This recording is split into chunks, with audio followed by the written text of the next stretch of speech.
Hi, it's Jeff, host of the podcast. My latest author interview will be up in just one moment. I'm not going to ask you to buy anything. I'm not going to ask you to go and review the podcast. What I am going to do is take just one brief moment and ask you to recommend the podcast to just one friend. If you're a writer, or if you're someone who just loves books and you love this podcast and the interviews that I do, all that I ask is that you recommend the podcast to just one friend. Thanks a lot. Welcome back to the Reading and Writing Podcast. My guest today is Russell James, author of the novel, The Demon Dagger. Russell, welcome to the podcast. Hi, Jeff. Great to be here. Absolutely. Well, if someone listening hasn't yet heard about your new novel, The Demon Dagger, how would you describe the novel? A Demon Dagger is a horror novel, horror thriller. And the main character is Drew Price, and he has the ability to, when a demon possesses someone and a host, he can see the demon within, whereas the rest of us can only see the person on the outside. And this ability has let Drew become a demon hunter. Well, an archdemon named Nicobar, who was exorcised and sent back to hell a while ago, has returned, and that archdemon wants revenge against demon hunters, and Drew is top of his list, and his family is not off limits. So Drew's got some problems. That sounds great. I'm curious, do you remember the original idea or impetus that led you to write The Demon Dagger? Well, most of the stories that I write, I get an idea, and that kind of sets me on a journey to tell the story from the beginning. And Demon Dagger was the first one that started me in the middle. And I live in Central Florida, so I go to the theme parks a lot, and I love them. And I was thinking about the characters that are there, the costumed characters. And the conventional myth is that the Mickey Mouse character, as an example, is always a female person because it's such a short character. It's easier to find someone the right height. And thinking about that, I thought, well, we really don't know who's in there at all. Ever. And then, of course, because I'm a horror writer, I thought, well, what if it was somebody bad who was in there? Why would someone do that? And this would be the opportunity for someone to get to people when their guard was down and they were in this very safe place. And boy, they could wreak havoc. And that idea of someone laying in wait within that costume character for someone else ended up being a middle scene in Demon Dagger between the demon and Drew Price. So this is the first time that inspiration led me to write a story from the middle outwards on both ends instead of from the beginning to get my way to the end. And so I'm curious. I mean, you said that usually you kind of start at the beginning, if I understood you correctly. Mm-hmm. So how did that process work? Did you write that middle scene and then from there figure out, oh, I need to go back and tell the beginning, and then after that, go towards the conclusion? How did that work for you exactly in terms of your writing process? It was just like that. And in fact, I wrote it as a short story because I thought that would be a really great horror short story where the reveal ending that there's somebody dangerous inside the costume would give somebody that jolt. And then I finished that, and the more I thought about it, the more I started thinking how this could be something longer, and then worked my way out from the middle, and had to say, okay, well, if this person has to hide themselves in there, and this is a demon, then who would they be looking for? Well, it would obviously be a demon hunter. And the demon hunter wouldn't be at a theme park by themselves. They'd have their kids, and the kid being in danger would be a bigger deal. And then that backstory started to grow about, okay, so why is this person particularly a demon hunter? What sets them on that path? And that took me back to Drew's younger days, and then had to go from the front. Now that we've had this confrontational event, and now bad things are definitely in play, how is this story going to play forward to its conclusion? So it was But it was different, but I'm really happy with the results, the way it came out.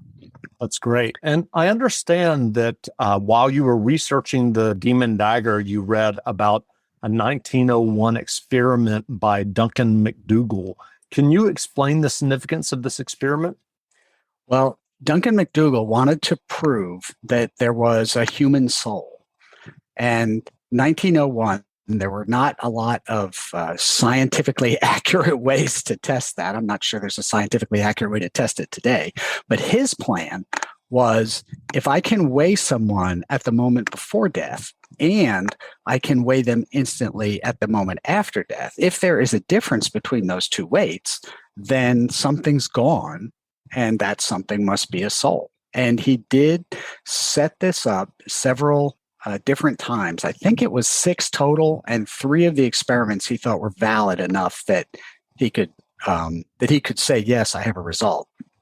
And in those 3 instances, he measured a difference of approximately 21 grams between a person who was alive and a person who was dead. And if you read his write-up, he was actually pretty scientific about it, and very specific in how he measured, and he took into account breath, and he made sure that nothing was moved on the scale and all those kind of things. And he was pretty convinced that he had found that. So that works into the Demon Dagger story, because people in my story, the demon feeds off people's souls that they voluntarily offer in exchange for shortcuts to fame, fortune, and things like that. And once these people, though, lose their souls, they lose their moral center. So now all of the things that are kind of innate in us about good and bad and things you should do that are nice and not nice, that all of those disappear for those individuals, and they become psychopathic.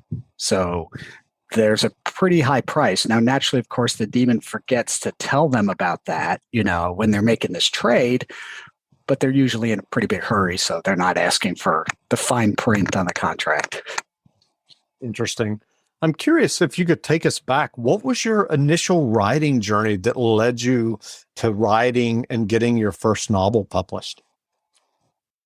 Well, when my wife and I would go on a long trip someplace, a car trip, excuse me, I would tell her, oh, you know what? I was thinking about this. This would be a really cool story if this happened and this happened and this character did this, and I'd walk her through it. And eventually she got tired of that and said, why don't you write all these things down? And I said, because there's no way anybody would ever pay money to read something I wrote. And of course, I've been apologizing for that comment for 20 novels.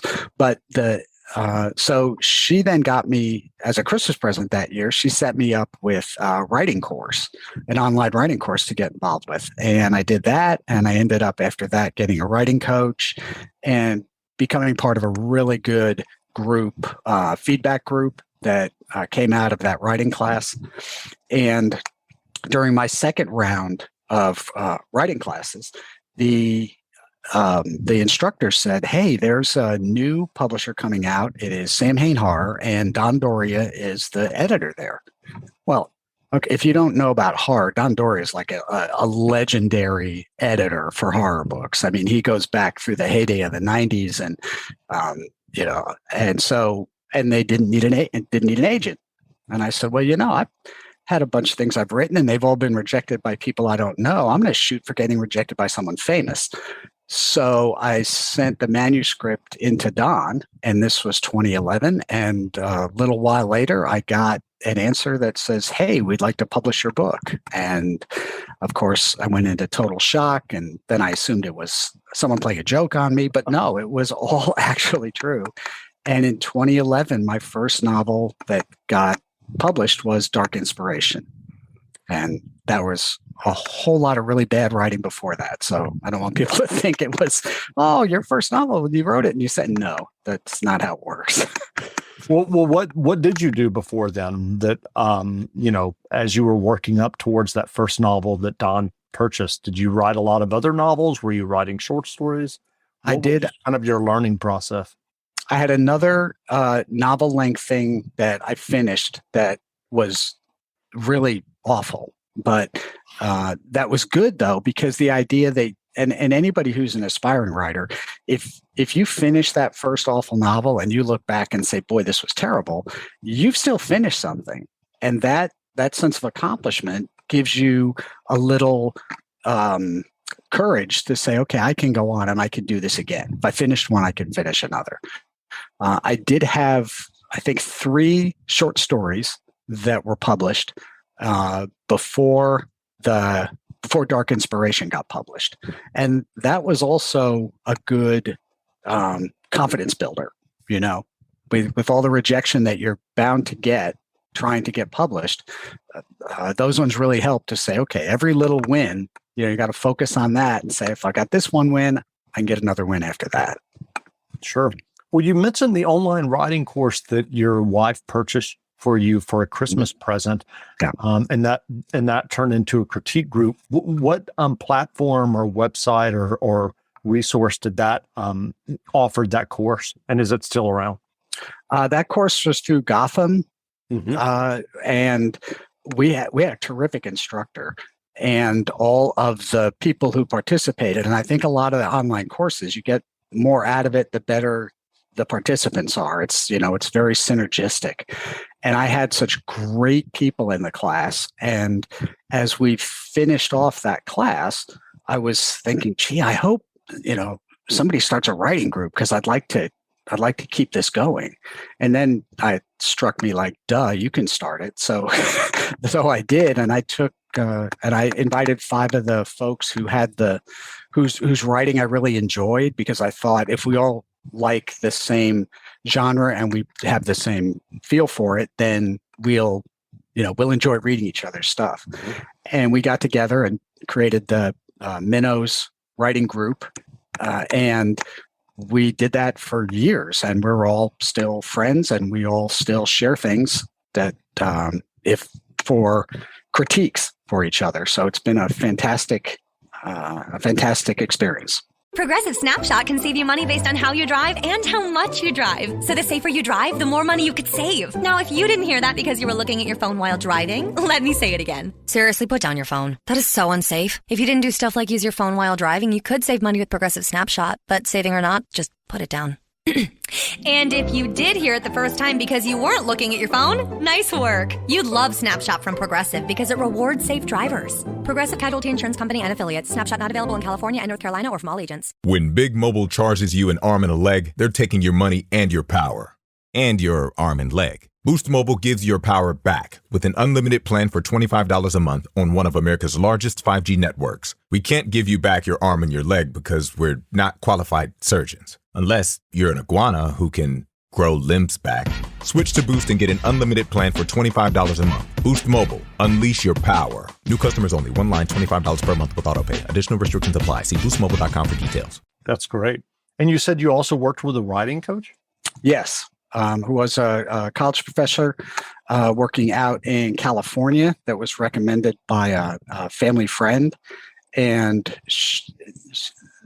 she was able to give some very specific and good and detailed feedback on a book that I had written after I wrote Dark Inspiration, and then went back and rewrote based on the feedback. And that ended up being published a couple of years later as a novel called Dreamwalker. So that's great. So are you working on another novel now? Yes, I've got through Severed Press, I have a series of Grant Coleman adventures. These are B-movie sci-fi adventure fun kind of stories about Professor Grant Coleman. He's a paleontologist who keeps getting roped into expeditions that end up finding giant monsters. And the 7th book in that series is called Atoll X, and I'm just finishing that up right now and sending that off to the publisher. And then, of course, that's spawned an 8th book that's just starting to gestate right now. So it's always something in the pipeline. That's great. Well, what writing advice would you offer for those who are working on their own stories and novels? You definitely have to do it all the time.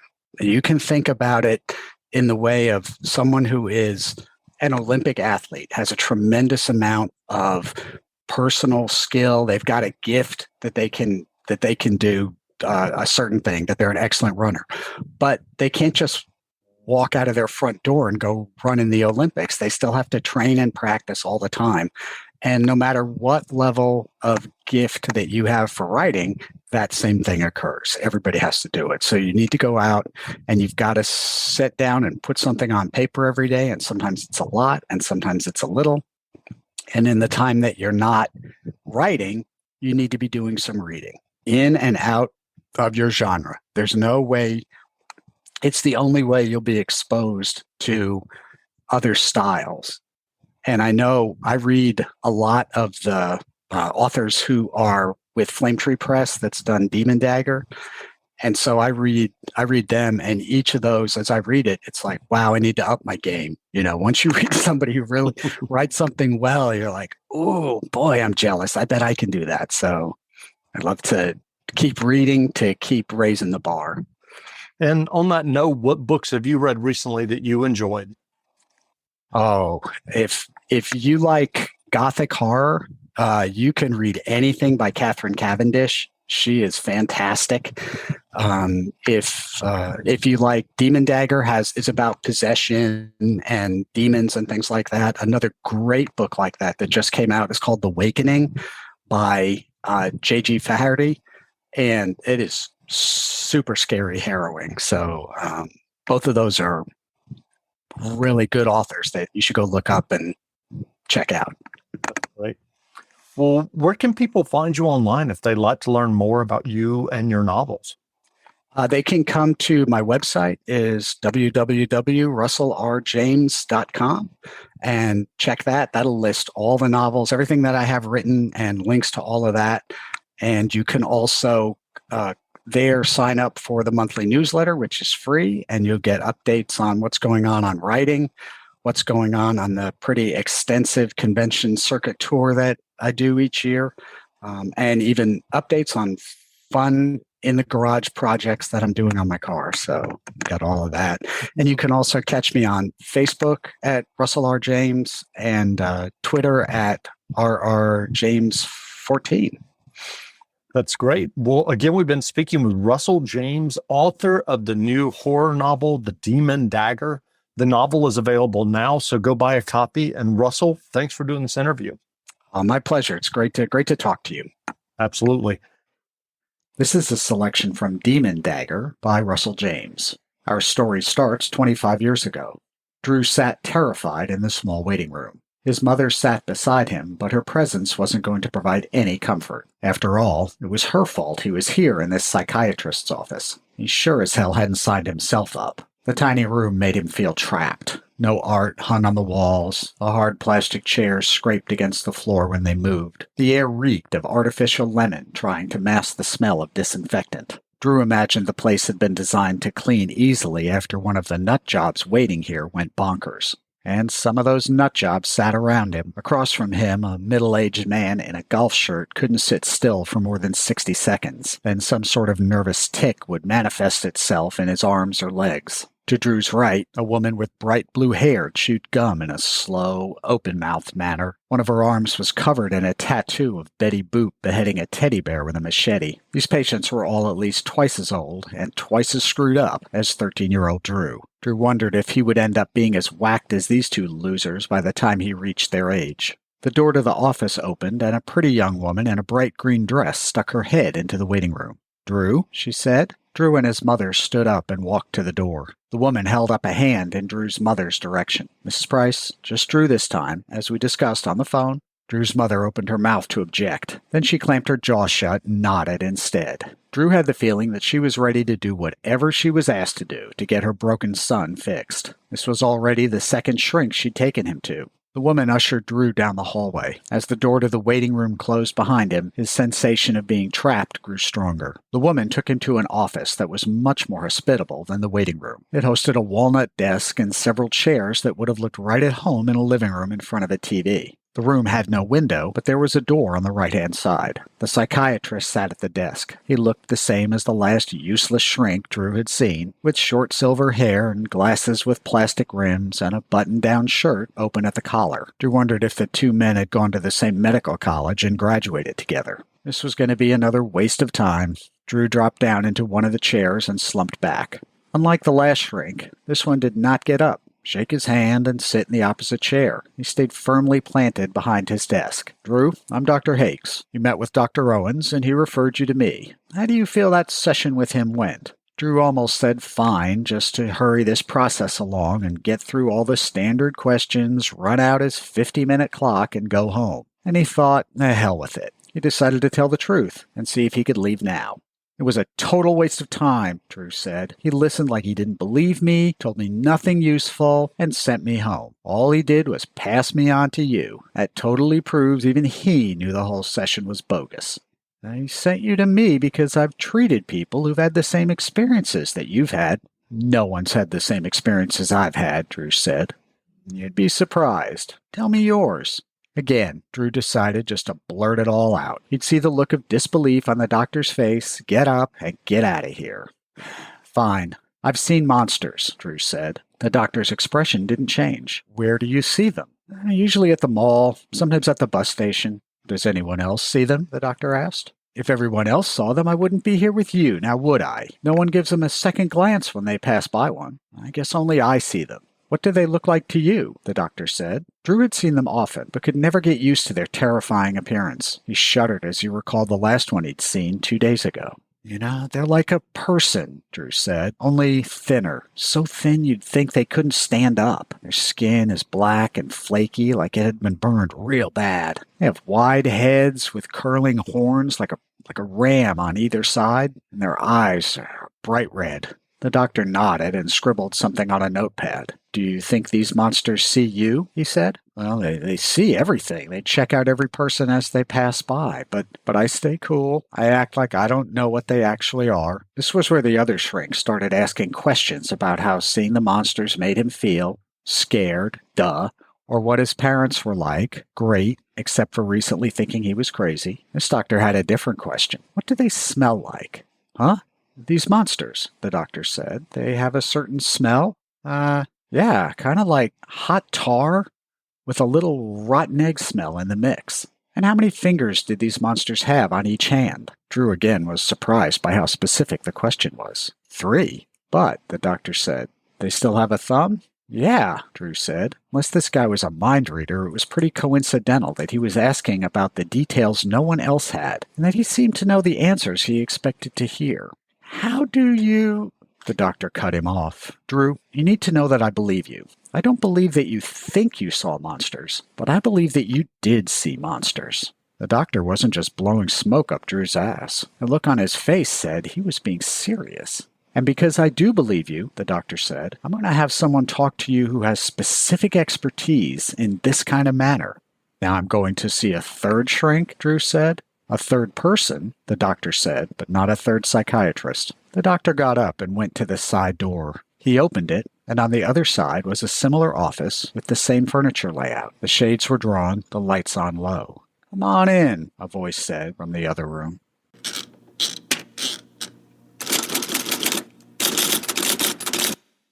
When Big Mobile charges you an arm and a leg, they're taking your money and your power. And your arm and leg. Boost Mobile gives your power back with an unlimited plan for $25 a month on one of America's largest 5G networks. We can't give you back your arm and your leg because we're not qualified surgeons. Unless you're an iguana who can grow limbs back. Switch to Boost and get an unlimited plan for $25 a month. Boost Mobile. Unleash your power. New customers only. One line, $25 per month with autopay. Additional restrictions apply. See boostmobile.com for details. You could save big when you bundle your home and auto with Progressive, but when we just come out and say it, it feels like it falls a bit flat. So we're going to use humor. But we don't want to insult your intelligence, so nothing too goofy. And we need to avoid any polarizing topics. Oh, and it has to be about how you can save big when you bundle your home and auto with Progressive. You know what? Maybe humor is a bad idea. Yeah, it's never going to work. Progressive Casualty Insurance Company and Affiliates. Discount not available in all states or situations.